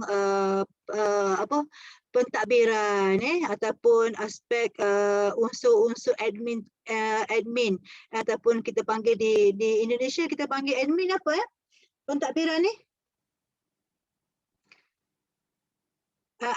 admin ni apa, pentadbiran pendidikan ke apa, kita kaitkan dengan ni unsur patriotisme ni. Kalau di Indonesia nasional. Bagus. Nasional. Okey, nasional. Terima kasih. So, aspek kenegaraan. So, kita nak minta pelajar-pelajar kita cintakan negara ataupun cintakan pemerintah supaya aspek-aspek ini perlu dipupuk oleh pelajar. Okey. Dan yang kedua terakhir adalah alam sekitar. So yang ini penting sangat bila mana kita mengajar tentang aspek pendidikan Islam, kita tidak lari daripada mementingkan aspek penjagaan kepada alam sekitar, udara, okey, penjagaan air, penjagaan tentang kehidupan mereka lah supaya tidak tercemar dan guru seharusnya ataupun memang sepatutnya menekankan kepada elemen-elemen ini supaya pelajar-pelajar kita menjaga keadaan-keadaan alam sekitarnya. Dan yang terakhir adalah keselamatan. Bagi saya aspek keselamatan ini penting supaya pelajar-pelajar kita, kalau kita kaitkan dengan ilmu yang kita sampaikan itu ada terkait dengan aspek keselamatan yang mana pelajar kita tahu tentang apa yang berada dalam sekeliling mereka ataupun apa yang berada dalam persekitaran mereka supaya apa yang mereka lalui, apa yang mereka berada dalam sekeliling itu mereka rasa selamat. Lebih kepada apa yang mereka rasa diri mereka itu selamat dan juga terjamin dari segi aspek keselamatannya. Okey, so saya ingat apa yang guru perlu ubah, yang saya boleh sharekan di sini adalah yang guru perlu ubah adalah ubah cara berfikir. Okey, ubah cara berfikir kita. Kadang-kadang kita berfikir dalam kelompok yang sama. Okey, kadang-kadang kita rasa kita je yang betul. Betul tak Pak Warnis kan? Kadang-kadang kita rasa saya rasa saya dah tahu semuanya. Saya dah tak perlu apa-apa lagi, dan terutama dalam bidang pendidikan Islam ini sudah pasti perlu ada satu perubahan ya. Guru itu perlu ubah cara berfikir, ubah cara minda mereka supaya berada di dalam landasan yang betul, iaitu 4.0 lah maksudnya cara kita berfikir, dan kita perlu melihat apa keadaan yang telah dialami oleh pelajar kita ya. Dan ubah cara menyoal. Okey, kalau kat sekolah banyak tak yang jenis guru-guru menyoal je ni? Tak puas hati je. Ada je yang rasa macam tak kena je kan. Apa yang kementerian bagi semua tak betul. Apa yang jabatan bagi semua rasa tak puas hati kan. So kena ubah cara menyoal. Menyoal secara rasional sahaja. Menyoal dengan cara yang betul dan juga menyoal dengan cara yang lebih baik ya, supaya orang-orang yang berada di sekeliling kita tidak rasa pening dengan kita, supaya orang-orang yang berada di sekeliling kita rasa senang dengan kita kan. Kadang-kadang gaya guru menyoal ini memberi satu respon pada orang lain. Kadang-kadang kita rasa tak senang dengan persoalan yang diberikan oleh kawan-kawan kita. Okey, ubah cara memotivasi. Kan, ubah cara memotivasi ini mungkin ada sebahagiannya tidak rasa motivasi. Mungkin ada yang kata, ya Allah saya tak best lah, kelas saya 40 orang, masuk dalam kelas ada 2 orang saja pelajar saya. Betul tak? Ada tak guru-guru menghadapi masalah macam tu? Kan? Kelas saya ada 20 orang, yang masuk ada 3 orang je. Kan? Mungkin apa masalah kita sebenarnya? Okey?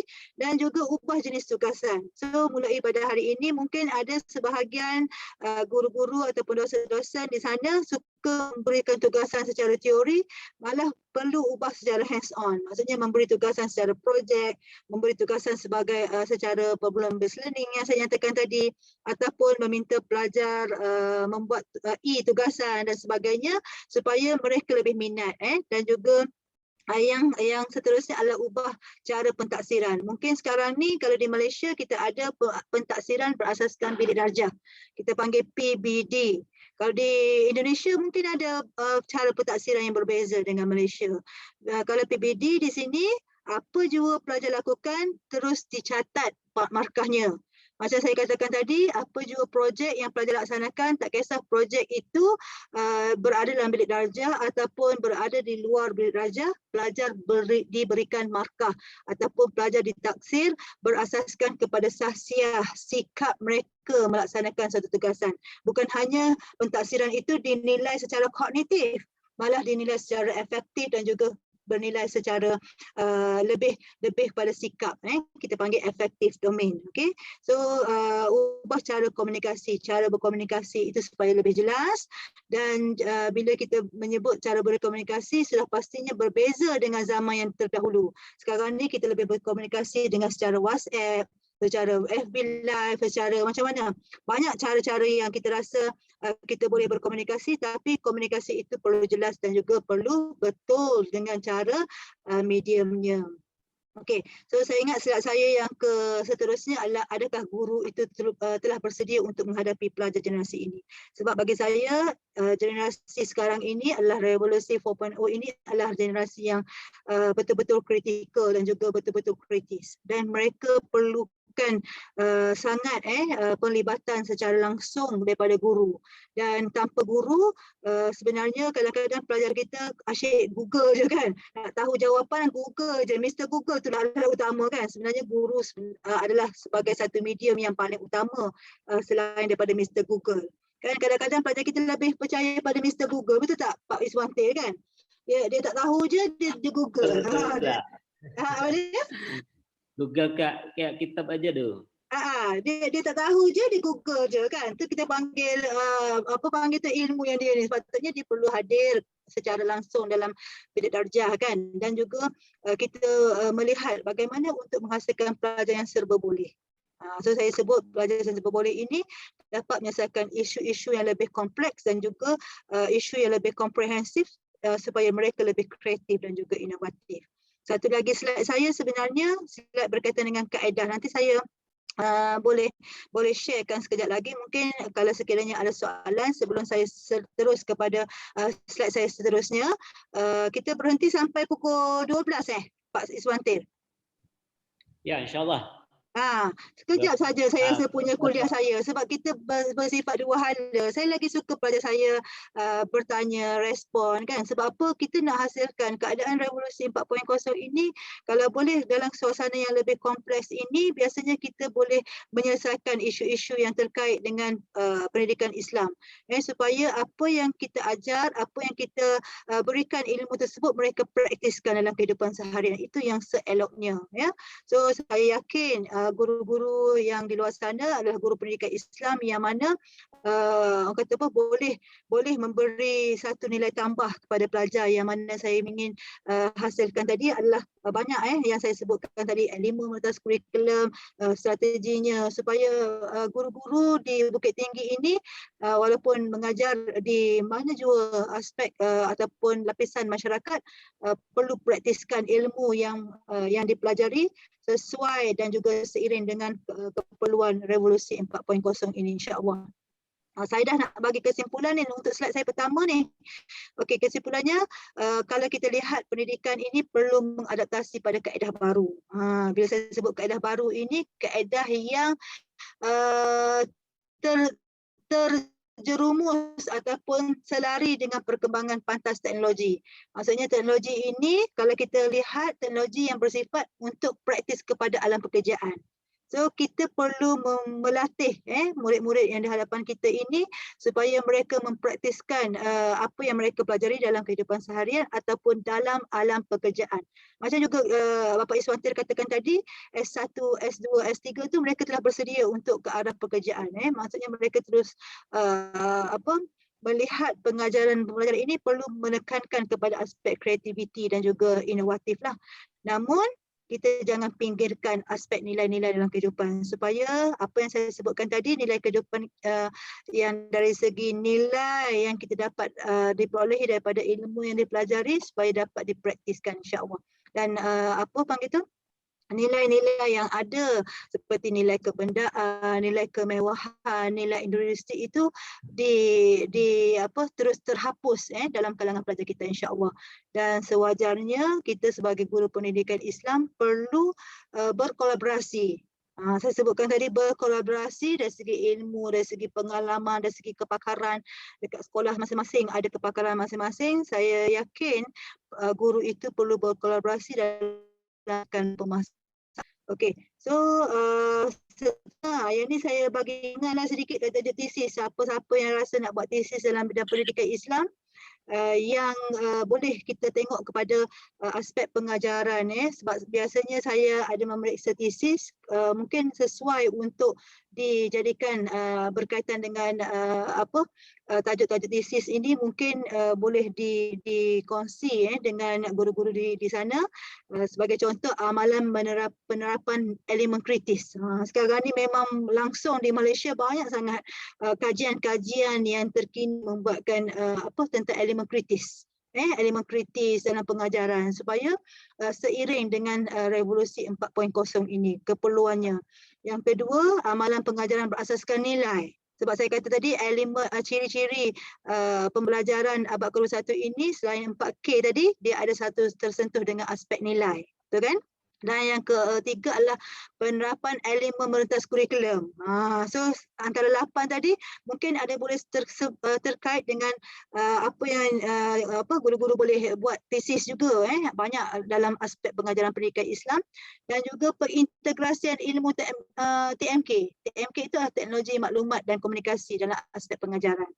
Dan yang terakhir adalah kompetensi guru. Kadang-kadang kita lihat kompetensi guru ini perlu ada. Kalau saya sebut tentang kompetensi, dia terkait dengan kompetensi pengetahuan, kompetensi kemahiran, kompetensi sikap. Guru itu ingin motivasi dan sebagainya untuk meningkatkan profesionalisme dia sebagai seorang guru. So yang ni saya bagi pada bapa-bapa ataupun guru-guru yang masih dalam proses S2 nak masuk pada S3.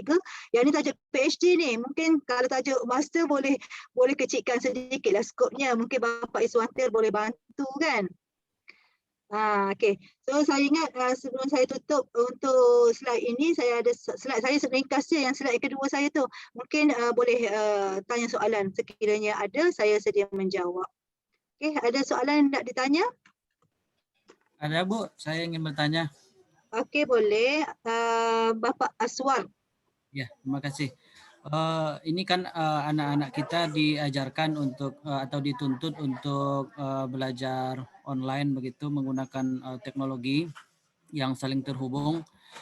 Sementara di sisi lain itu ibarat memberikan sepeda motor atau motosikal kepada anak-anak, tetapi tidak diberikan pemahaman tentang penggunaan rambu-rambu atau sesuatu yang membatasi dia untuk mengakses hal-hal yang belum saatnya untuk diakses. Karena anak-anak sebagaimana kita tahu itu memiliki rasa keinginan tahu yang kuat kepada sesuatu gitu. Jadi bagaimana kiatnya atau strateginya bagi pendidikan Islam agar pembelajaran online ini juga diiringi dengan pendidikan agama Islam gitu kepada anak-anak kita sehingga dia bisa memilih dan memilah mana yang boleh, mana yang tidak. Nah, itu Bu. Terima kasih. Okey, bagus sekali soalan Bapak Aswar tadi. Kadang-kadang kita minta pelajar kita itu membezakan antara perkara baik dan perkara buruk, terutamanya dalam bab akhlak lah. Okay, kalau di Malaysia kita panggil akhlak Islamiah itu dia ada membincangkan perkara mahmudah dengan perkara mazmumah.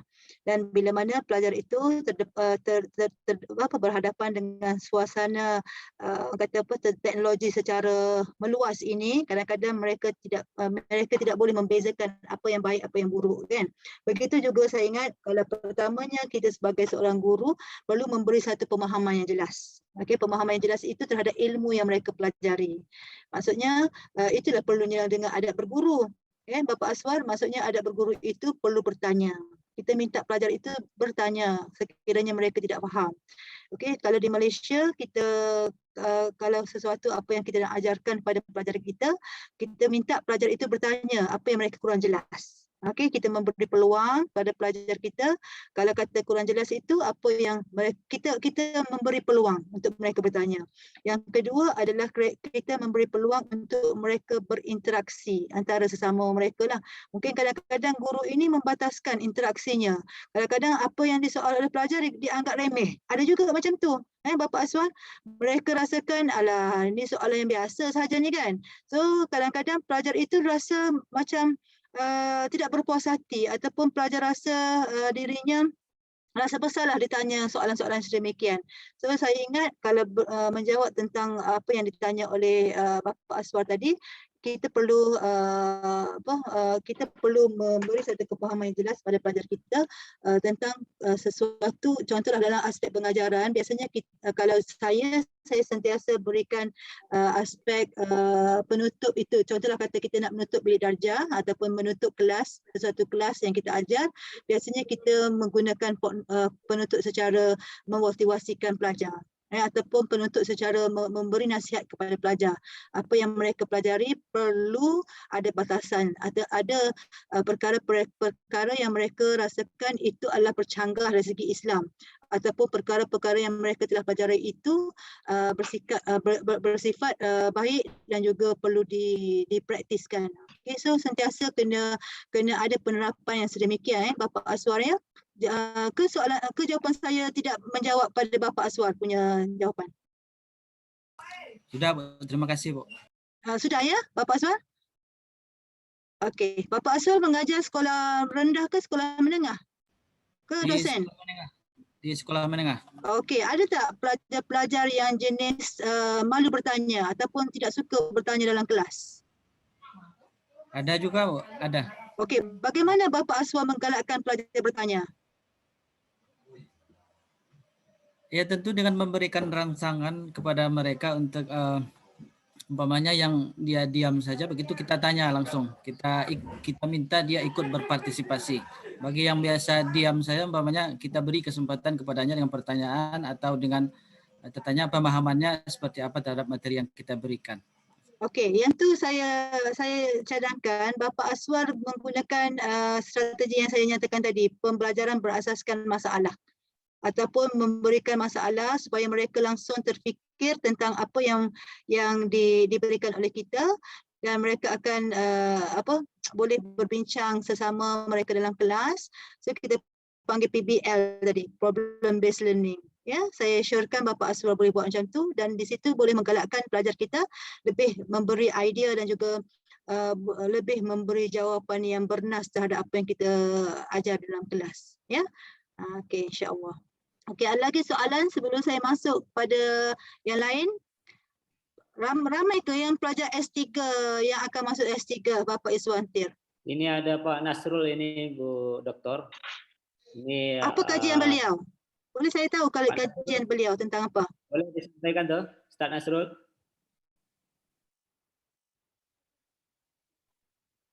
Mungkin saya boleh membantu sedikit tentang kajian beliau sebab saya memang dalam bidang pedagogi. Mungkin saya boleh bantu apa yang Pak Nasrul buat tentang S3. Kajiannya ini Bu Doktor terkait dengan amalan tentang iman gitu ya pada pelajar ya. Oh, penerapan tauhid. Ya, tauhid. Kalau di Indonesia ini kalau kita lihat ini kan mazhabnya banyak ya, ramai. Ya.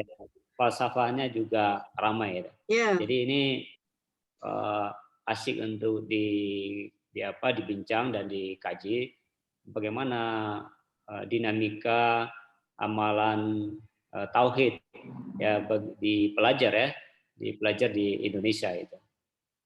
Jadi mungkin terutama kan kalau kita lihat ini di teknologi IT tadi, di Google tadi kan banyak materi-materi yang dia peroleh yang itu tanpa ada dielaborasi dulu, tanpa ada dikaji dulu secara mendalam, kemudian sudah diamalkan. Nah, ini kemudian ketika hidup di masyarakat, dia jadi persoalan baru gitu ya, menganggap dirinya lebih benar dan orang lain tidak benar gitu ya. Nah, ini bagaimana kata Ustadz Nasrul ini adalah guru di Pondok Pesantren Profesor Dr. Hamka ini Bu Dr. Zeti. Ini salah seorang cikgu juga di sana di Pondok Pesantren Profesor Hamka. Ketika Bu Dokter ke museumnya Bu Hamka itu ada di sana salah satu pondok pesantren Profesor Dr. Hamka di kampungnya Bu Hamka itu. Beliau ini Oh, ngajar di sana itu. Dia tanya strateginya ini gimana Bu Doktor gitu. okey. Di mana orangnya? Dia mewakili Bapak Iswanti yang tanya. Ya, dia lagi ada Okey. apa ini? Lagi ada meeting juga katanya. Jadi mohon disampaikan ke Bu Doktor katanya. Okey, saya cukup tertarik dengan dia punya kajian. Kalau di Malaysia kita panggil ada satu kajian berkaitan dengan nilai tauhid ini, satu yang saya pernah baca adalah kefahaman beragama pun ada satu kajian.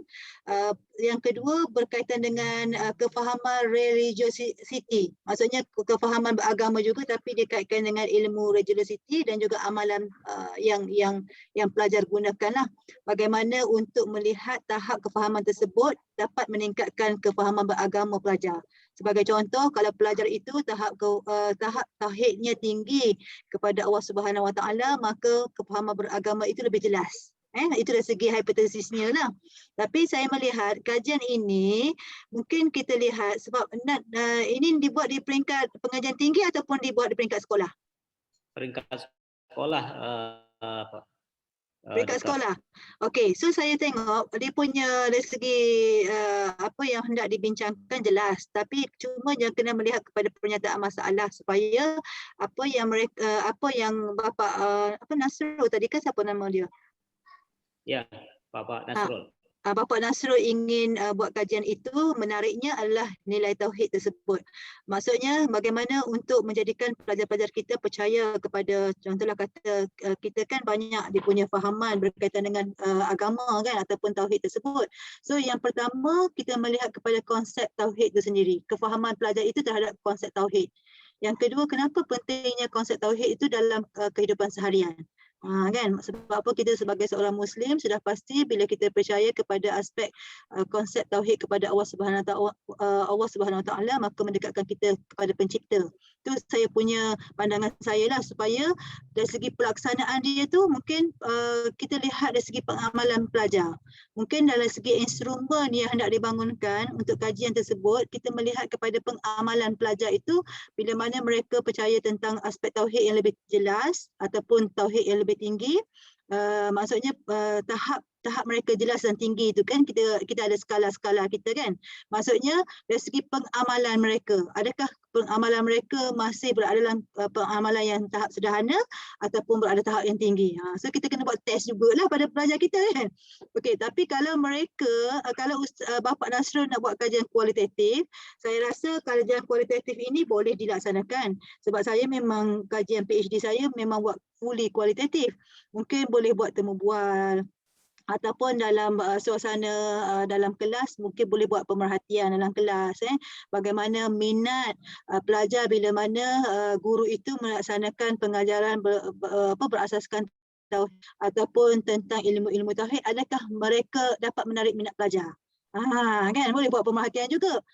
So saya rasa dua-dua pun boleh, tapi kalau nak cantik ataupun nak lagi jelas, saya ataupun nak lebih empirical ataupun lebih mendalam, saya lebih syorkan buat kualitatif. Maksudnya fully kualitatif, kita temu bual, kita buat pemerhatian dalam bilik darjah kan. Maksudnya kita temu bual pelajar. Sebab saya pernah membaca satu tesis yang berkaitan dengan kefahaman beragama dalam pelajar-pelajar di IPT. Biasanya kalau kita minta pelajar tik-tik je dalam soal sedik tu, kadang-kadang semua tik 5 je. Kan skala 5 je diberikan. Kita tak tahu betul-betul tak mereka ni menjawab. Kan, so bila kita in-depth study ataupun kita pergi pada temu bual, mereka lebih mendalam. Okey, saya sebenarnya saya tak faham sangatlah tentang mereka lebih mengeluarkan pandangan berdasarkan soalan yang dikemukakan. Lebih jelas. Maksudnya mereka ikhlas menjawab. Saya sebenarnya saya tak didedahkan sangatlah dengan ilmu tauhid ini. Saya belajar ilmu tauhid ini masa peringkat sekolah saja. Kan? Baru kita tahu betapa tahap kefahaman pelajar itu berada dalam tahap macam mana. Kan? So untuk Bapak Nasrul, saya syorkan buat qualitative study supaya lagi nampak dan jelas dia punya ilmu yang akan diperbahaskan tesis insya-Allah. Okey, boleh saya ada 10 minit lagi ni, macam mana saya nak bagi apa tu? Mungkin ada satu soalan lagi boleh diajukan. Kan macam mana? Ataupun saya Soalan- berikan je slide ni saya ni. soalan- Tapi apa dia? Saya share slide-nya dulu, Bu Duta. Okey, boleh saya sharekan slide saya dulu kan? Okey, boleh. Kejap ya. Okey, slide saya ini dia menjurus kepada apa yang saya sebutkan tadi. Sebenarnya dia, maksud saya bila kita perlu ubah. Nampak slide saya ni? Nampak tak? Nampak Duta? Nampak Bapak Iswantil? Nampak Ya, jelas. Nampak. Okey, kita perlu ubah kita punya pengajaran ini. Kenapa? Sebab kita tengok kalau pesanan Umar Al-Khattab dia kata adalah anak-anak kamu ilmu kontemporari. Maksudnya ilmu-ilmu yang bersifat semasa ini kerana mereka dilahirkan pada era yang berbeza daripada kita. Kan? Sebab tu kita pentingnya ilmu-ilmu yang bersifat semasa. Okay, jangan kita abaikan.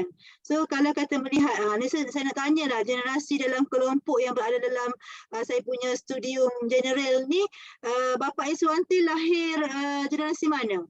Saya rasa Bapak Iswantil mungkin dalam generasi Y. ke generasi X Bapak Iswantil. Okay. Mungkin ada Bapak Aswar dalam generasi apa Bapak Aswar? Baby boom ataupun generasi Z? Okey. So sebenarnya ini adalah kelompok pelajar-pelajar kita di hadapan kita. Sebab apa? Aspek pembelajaran yang saya nyatakan tadi adalah aspek yang melihat kepada pelajar yang berada di hadapan kita. Dan mereka sebenarnya mempunyai karakter ataupun mempunyai sikap yang berbeza. Jangan rasa Pak Aswantil kata, saya samalah karakter dengan generasi Y. Tak. Maksudnya generasi itu berbeza karakter dia. Mungkin ada tak dalam kelompok kita ni yang tengah join studio ni the baby boom. Ada tak baby boom kat sini? Ke ada? Tak ada kira Saya rasa juga. Saya rasa majoriti generasi Y ataupun Z kot dalam bilik dalam Zoom kita ni kan. Betul tak? Ya, betul. Ke Putri Adona saya tengok muda, mungkin berada dalam generasi Z kan? Putri Adona, betul tak? Kan berada dalam generasi ni. Okey, ini sebenarnya karakter dia. Okey, kalau kita melihat kepada karakter ni, kadang-kadang mereka ni lebih cenderung kepada aspek yang saya kata, contohlah kata generasi Y ni kan. Maksudnya generasi Y ni, mereka ni kadang-kadang orang generasi Y ni macam saya lah, saya generasi Y, bebas membuat pilihan, suka bersuara, so karakter dia, kan, menghargai, bersifat terbuka. Ni siapa ni bercakap ni? Boleh buat anak. Ni lah suasana revolusi 4.0 digital ni kan. Macam-macam ada. Tapi tak apa, itu adalah cabaran sebenarnya Bapak Iswantil kan. Okey. So kalau dilihat kepada generasi Z ni, ni memang orang yang komputer generasi Z ni. Maksudnya mungkin Donna tadi saya tengok daripada tadi duduk pegang je gadget dia kan. Maksudnya dia suka sangat benda-benda yang bersifat gadget ni. Orang generasi Z ni memang dia jenis orang yang ada suka gadget, dia tak hirau. Macam tadi ada ditanya oleh siapa tadi, saya tak ingat. Kenapa pelajar-pelajar kita asyik pegang dia punya gadget je, ketagihan dia punya peranti dia ataupun dia asyik tengok je dia punya handphone, dia tak fokus. Okey, biasanya orang generasi Z sebab apa ini biasanya adalah generasi suka kepada dia suka kepada alat-alat yang berada di dia punya keliling. So boleh tengoklah dia punya ni. Sebenarnya saya tunjuk share di sini adalah nak melihat kepada ciri-ciri ciri-ciri pembelajaran kelas abad ke-21. Sebab apa? Saya abad ke-21 ini kemahiran yang perlu kita nak pelajar kita kuasai adalah pelajar yang kita berpusatkan pelajar. Bukan hanya kita je yang bercakap dalam kelas, kita kena menggunakan sebaik mungkin ataupun semaksimum mungkin pelajar kita bersuara, berkomunikasi dalam kelas. Itu sebenarnya yang kita perlukan ya. So dari segi situ penggunaan komputer, of course lah, saya takut pula kalau kata pendidikan revolusi 4.0 ada guru yang tak tahu nak buka Microsoft Word, ada guru yang tak tahu nak buka Microsoft PowerPoint. Cukup takut saya. So perkara yang paling baik sewajarnya perlu dipelajari lah, dan tidak boleh kita kata kita abaikan. Kalau di Bukit Tinggi mungkin ada ilmu ataupun ada materi ataupun subjek yang berkaitan dengan teknologi maklumat. Saya ingat ada kalau di KUIS kita panggil pengenalan teknologi maklumat dan juga praktisnya mesti ada, sebab kita tak nak guru yang kita lahirkan itu tak boleh nak pegang internet, tak boleh tak tahu cara nak tekan, tu bahaya sangat dan kalau di Bukit Tinggi harapnya ada subjek sedemikian Bapak Iswantir mesti ada kan. Okey, dan juga pembelajaran secara aktif. Kita mesti menggalakkan pelajar kita belajar secara aktif. Kita panggil active learning tadi dan pembelajaran kendiri. Saya sebut pembelajaran kendiri ni sebab apa? Pelajar ini biasanya, kenapa saya kata pembelajaran kendiri ini penting?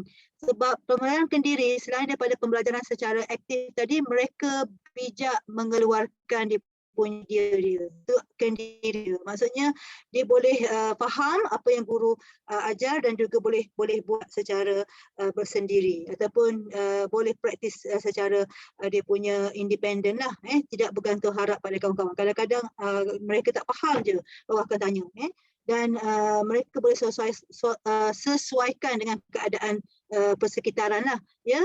Dan paling penting persekitaran yang kondusif. Kadang-kadang perlu diingat ya, anak-anak kita dalam salian ni dia duduk dekat dapur belajar. Sebab apa? Penuh di rumahnya. Saya tak pastilah kalau di sana guru-guru peka tak ada pelajar tu belajarnya di dapur. Saya ni nasib baik saya ada bilik khusus untuk memberikan kuliah. Ada pelajar berada di dapur untuk belajar subjek pendidikan Islam. Macam mana tu? Kan? Ada pelajar saya, jangan terkejut, belajar dia mendengar kuliah saya berada di atas motor.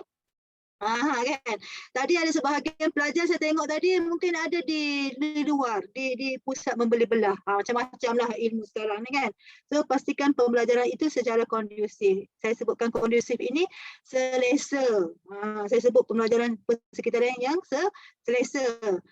Mungkin ada dalam kalangan pelajar kita yang belajar di rumah, di luar rumahnya, macam-macam lah. Sebab apa? Terpaksa dalam rumah tu, bayangkan ada 5 orang adiknya belajar. So macam mana dia nak belajar dengan secara kondusif kan? Okey, mungkin Pak Iswantir di Bukit Tinggi ada tak pelajar yang request nak duduk asrama ke ataupun duduk di hostel sebab apa suasana yang tak kondusif? Ada tak macam tu? Ramai sangat.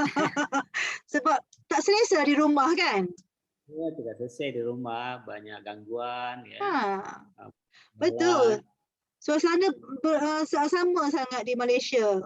Bayangkan Pak Iswantir di dalam kalangan pelajar-pelajar saya ada di rumah yang ruangnya sempit kan, nak belajar, lepas tu berkongsi peranti, satu laptop itu lepas tu berkongsi 3 orang adiknya. Macam mana? Kalau di KUIS ataupun di tempat belajar, kita boleh sediakan makmal kan. Okey, itu sebenarnya kita nak wujudkan persekitaran yang betul-betul kondusif lah. So itu perlu ada kemahiran. Kita kena faham, Bapak Iswantir, kita guru, kita jangan anggap semua pelajar kita selesa.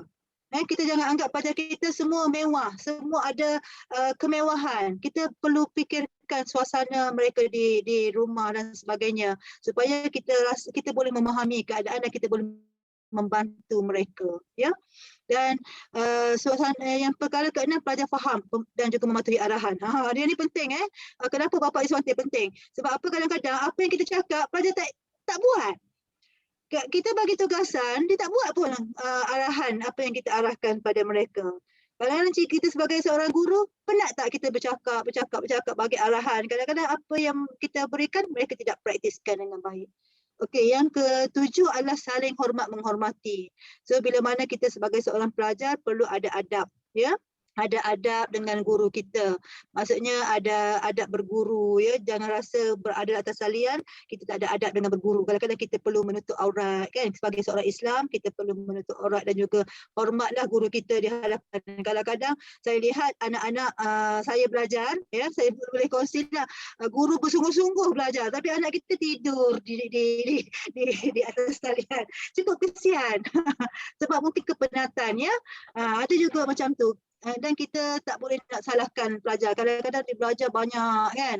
So mungkin di Malaysia dia ada hadkan jadual, dia ada hadkan jadual. Contohlah kalau pagi mungkin ada 3 subjek saja. Bagaimana di Indonesia, di Bukit Tinggi subjeknya? Untuk praktiskan di sesi pagi kita mungkin ada 3 je pelajaran. Sama Ya, kayaknya. biasanya ada 2. Sama? Ya, sama. Nah, Sama juga maksudnya tak adalah kita sampai 10 pelajaran untuk satu ni kan. Bayangkan penat pelajar kita nak faham kan. Okay. So yang terusnya adalah pelajar bertanggungjawab terhadap pelajaran mereka lah. Maksudnya kita sentiasa ingat tugasan yang kita berikan. Pastikan kita sentiasa memberi reminder lah sama ada melalui Google Classroom ataupun kita memberi tempoh masa. So saya kata kemahiran perlu ada pada pelajar kita supaya mereka itu bertanggungjawab apa yang mereka rasakan penting pelajaran mereka. Dan penilaian berasaskan pencapaian. Saya tak pasti di Bukit Tinggi ada tak penilaian berasaskan bidik darjah? Dilaksanakan tak? Ada tak dibuat pembelajaran berasaskan pencapaian sama ada di atas talian, tengok sikap mereka bersungguh-sungguh macam tu, kita buat penilaian. Ada tak dibuat macam tu? Ke penilaian berasaskan macam mana? Ada, tapi tentu instrumennya masih baru ya, Bu Dr. Oh, okey. Oh, dia ada instrumen tak dibuat? Instrumennya dibangunkan? Ada. Ada. Ya, hanya instrumennya masing-masing darjah atau kelas ini mungkin bisa berbeza dia yang dibuat oleh guru-guru di kelas rendah maupun di kelas menengah gitu. Oh, mungkin ada dalam proses nak implement lah kan, nak laksanakan insya-Allah. Okey, so kalau dekat Malaysia kita laksanakan, contohlah kata pelajar itu bersungguh melaksanakan tugasan, berapa kita bagikan pada pelajar markahnya. Okey, dia ada markah kepada kesungguhan, markah kerjasama, markah semualah, bukan hanya di dalam jawapan yang kita kata berfikir secara kognitif sahaja. Tapi aspek efektif tu kita boleh nilai. Itu adalah kita punya ni. Okey, so kolaboratif tu yang saya nyatakan tadi lah, pembelajaran secara kolaboratif yang perlu ada pada pelajar. Okey, yang ni pendidik ni, saya ingat pendidik ni perlu jelas ya, bila mana kita berdepan dengan suasana pendidikan yang seiring dengan revolusi 4.0 ini, perlu sesuaikan dirilah. Maksudnya bila saya sebut sesuaikan diri ni kena peka kepada perkembangan semasa.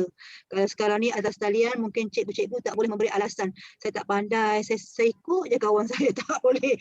Maksudnya saya tak naklah saya ni guru yang senior. Saya tradisional, tak boleh. Maksudnya menyesuaikan diri kepada keadaan lah kan. Maksudnya tak boleh memberi alasan yang kita kata kita tak boleh nak berubah. Maksudnya ada Bapak Iswanti yang saya nak share dekat di sini, guru senior tapi bagus sangat dia punya effort dia. Dia tahu gadget, dia tahu buat Kahoot. Saya cukup kagum pada guru-guru senior ini.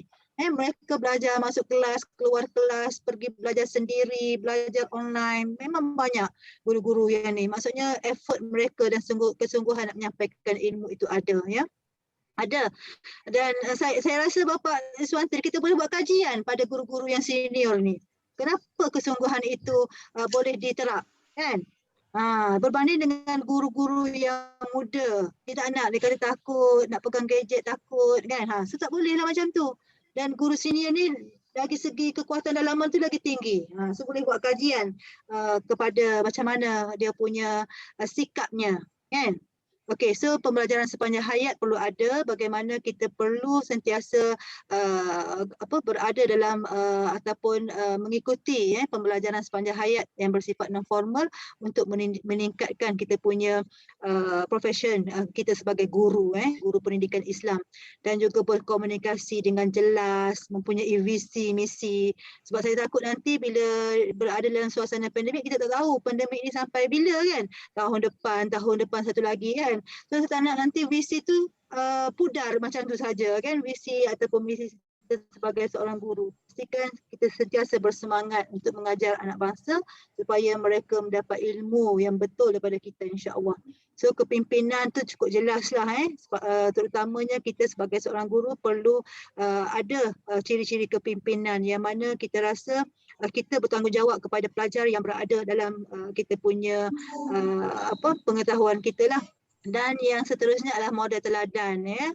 Model teladan ni penting sebab model teladan inilah yang kita boleh menjadikan role model kepada pelajar-pelajar kita supaya mereka akan ingat sampai bila-bila dan menjadi saham akhirat kita, insya-Allah. Dan berkolaborasi dan juga mengambil risiko tadi yang saya nyatakan, kena sentiasa mengambil risiko walaupun dalam keadaan suasana yang kita rasa terbatas ini, perlu ada satu sikap kena tahulah, maksudnya kena sentiasa mengambil risiko apa yang berlaku dalam kalangan pelajar kita. Sebab kalau di Malaysia kan ada guru tu yang dia sanggup photostat banyak-banyak modul kan, hantar kepada, dia post kepada pelajar-pelajar di luar bandar. Ada guru-guru yang bersifat macam tu dan dia guna duit sendiri tau, Bapak Iswantil. Maksudnya dia tahu pelajar dia berisiko untuk dapatkan capaian internet tu kan. Maksudnya dia sanggup berikan dia punya aspek keuangan dia, lepas tu dia membuat pelaburan pada pelajar, dia berikan buku apa jua sekalipun, yang penting dapat membantu pelajar. So yang seterusnya adalah kaedah-kaedah ni, banyak sangat ni kaedah ni, nanti you all boleh baca. Cikgu-cikgu boleh baca sebab banyak sangat kaedah-kaedah dan saya nyatakan beserta contoh.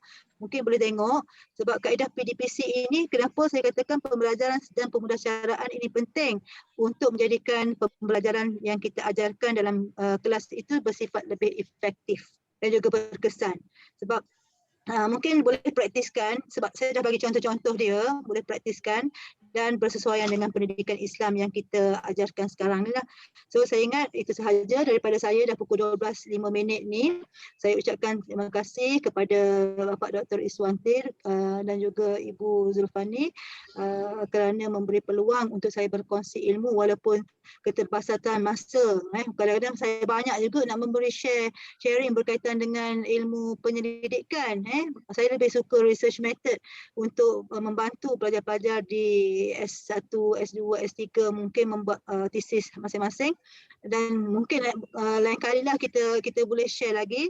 Dan di kesempatan ini saya bersyukurlah dapat berjumpa dengan guru-guru yang berada di Bukit Tinggi. Moga apa yang kita lalui, apa yang kita sampaikan ilmu ini menjadi saham akhirat kita bersama, insya-Allah. Kita jangan lupalah, kita kena ikhlaskan dalam apa jua keadaan yang kita hadapi, insya-Allah kita kena harungi dengan cara cukup bersabarlah, bertabah, walaupun Allah menguji kita dalam keadaan ini. Kat Malaysia esok bermula total lockdown. So esok bermula total lockdown, tak boleh nak keluar lagi esok. Di Indonesia macam mana Bapak Iswantil? Indonesia tergantung daerahnya, Bu Dokter. Kalau zona mungkin enggak. Kalau orange. Kita esok total lockdown selama 14 hari. 1 Jun sampai 14 Jun. So tak boleh pergi kerja, tak boleh nak merentas. Pergi keluar boleh beli makanan hanya radius 10 km saja. So kita paksa akur dan juga jaga diri kita lah, insya-Allah. So saya ucapkan terima kasih sekali lagi pada semua. Assalamualaikum warahmatullahi wabarakatuh. Waalaikumsalam. Waalaikumsalam warahmatullahi wabarakatuh.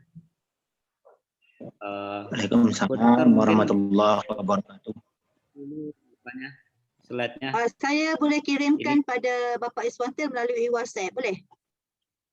Boleh. Dengan dokumen yang saya nyatakan tadi, pelan pembangunan tu saya ingat boleh dibaca dan dikongsi untuk bacalah bersama. Oke. Karena ini pelajar kita di program master dikasih tugas ini untuk meresume bahannya Ibu Dokter gitu ya. Jadi sambil boleh. Saya yakin semua sudah jelas. Kalau tak jelas tu boleh PM tepi saya. Boleh, nanti kita share juga WhatsApp-nya Bu Dokter, mana tahu nih pelajar-pelajar. Boleh. Email boleh, WhatsApp boleh, saya sedia membantu. Sekiranya ada soalan tentang tesis, saya bersedia membantu, insya-Allah. Ini Pak Dr. Charles ini ada mau ditanya ini.